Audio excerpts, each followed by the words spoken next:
Ngayon pa mga bossing, ako po yung may irerekomenda sa inyo. Baka kayo po hindi pa nakakagawa nito. Gumawa na po kayo nito mga bossing. Ito pa mga bossing ko ay isa sa mga subok na napakaswerte ang tambalang ito. Ito rin po mga bossing ko ang pangalawa sa mga pampaswerte na ginawa ko nung ako'y nagsisimula pa lamang. Naglagay pa nga ako sa isang baso nito mga bossing ko ng asin at tinusukan ko ito ng dahon ng laurel. At nilagay ko po ito sa aming hagdanan mga bossing. Ito pa mga bossing, bukod sa aking sipag at tiyaga, at hindi nakakalimot magdasal, kagaya na na-share ko sa inyo, naglalakad pa ako ng paluhod mula sa main entrance ng simbahan hanggang doon mga bossing ko sa may altar, at almost a years ko po itong ginawa mga bossing. Kaya na po mga bossing, dumaan pa rin ako sa marami pa mga pagsubok hanggang nawala na ako ng pamasahe papunta sa simbahan na yon mga bossing. Ngayon pa mga bossing, dahil ako nga po hindi po nakakalimot magdasal mga bossing, marami rin po ako mga santo po dito mga bossing, ay sinabayan ko pa po mga bossing ko ng pampaswerte. Kumbaga, ginawa ko na po lahat, sipag at tiyaga, diskarte, at ganun din po mga bossing ko sa pagdadasal at pampaswerte.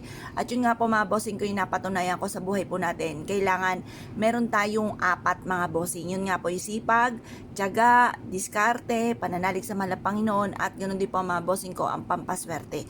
Para pantaboy. Ayun, lima na pamamaraan para tayo maging matagumpay. Ngayon po mga bossing, kung ikaw po ay parang hindi sulit ang inyo pong pagsisikap at parang lagi ka pa rin minamalas, nire-recommenda ko na magdala po kayo nito mga bossing. Ngayon po mga bossing, or gusto nyo lumevel up ang swerte po ninyo, pwede po ito. Or kaya po, ikaw po ay hanggang sa ngayon, tapos na ang pandemic, ay kayo po ay wala pa rin trabaho, hindi ka matanggap sa trabaho, magdala po kayo ng ganito. Or kaya ang dami-dami nyo mga niraraket, pero hanggang sa ngayon, walay, kailangan nyo po nito. Or kaya po mga bossing ko, may negosyo po kayo at gusto nyo lumakas po ito, magdala ka ng ganito. Ngayon pa mga bossing, basta tiyaga-tiyaga lang mga bossing, huwag kang panghihinaan ng loob. Pero ako pa mga bossing, minsan talagang pinanghihinaan din ako ng loob. Kaso hindi nakakatulong, bagkos ay naiisip ko, hindi nakakatulong talagang pagiging nega or panghinaan ng loob. Parang naisip ko lalong titindi ang mga problema. Kaya laban lamang po mga bossing, tapos sabayan nyo ng ganito mga bossing.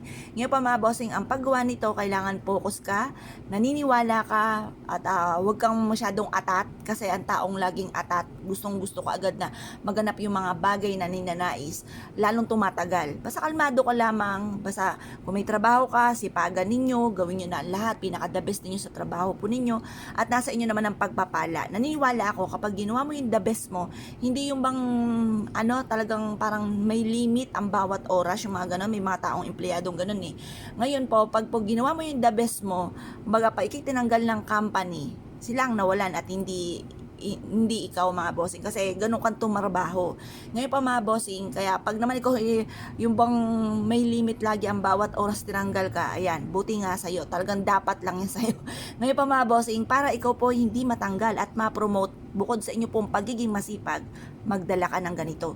Tapos sa negosyo naman mga bossing ko, makakaisip ka pa ng mga iba pang maidadagdag, kung ano yung pwedeng pamamaraan para po mas mag-grow ang inyo pong negosyo. Yung ganun pa mga bossing, mas na meron tayong ganito mga pangontra sa mga kamalasan.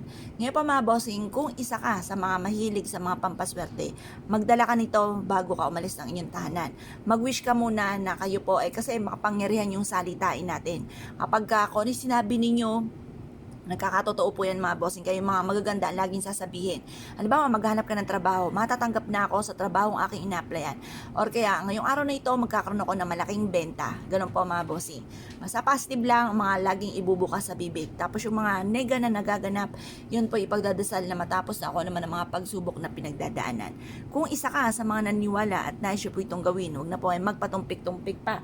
Subukan nyo po ito, proven po ito na napakaswerte. Basta't may 100% kang paniniwala, walang imposible.